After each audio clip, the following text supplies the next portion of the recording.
Ang intense ng mga kaganapan ngayon sa abot kamay na pangarap sapagkat mapapahamak ang buhay ni Doc Lyndon dahil sa pagsunod nito kay Zoe.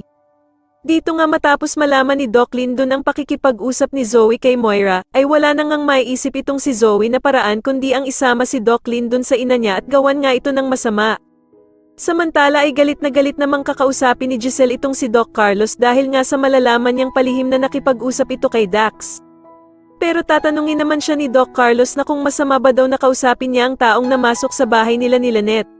Sasagutin nga siya ni Giselle na dahil nga daw sa pakikipag-usap ni Doc Carlos kay Dax ay biglang nagkaroon ng malaking abogado itong si Dax. Pero mukhang lumalabas nga na si Doc Carlos din ang nagbigay ng malaking abogado kay Dax dahil nga sa ginawang pang-blackmail nito sa kanya, nakasabwat nga din daw si Doc Carlos sa nangyari kay Lolo Pepe. Samantala ay hindi naman inaasahan ni Annalyn na mabubuking niya ang pinaplano ng mag-inang Moira at Zoe dahil nga sa isang attendant ng hotel na aakalain ngang siya si Zoe. Itong si Moira nga ay may isang araw na lang bago ang flight nito palabas ng Japan dahil sa meron na nga siyang bagong identity at plano niya ngang sa bagong pupuntahan niya na doon na siya magsimula ng bagong buhay.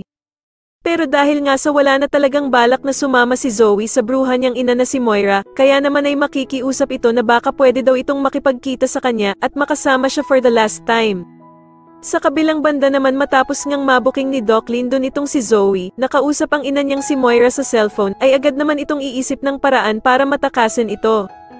Sasabihan nga ni Zoe si Doc Lyndon na mas maiging silang dalawa na nga lang daw ang nakakaalam para hindi sila mahalata at dito nga ay magpapasama ito sa kanyang hulihin si Moira kung nasan man ito.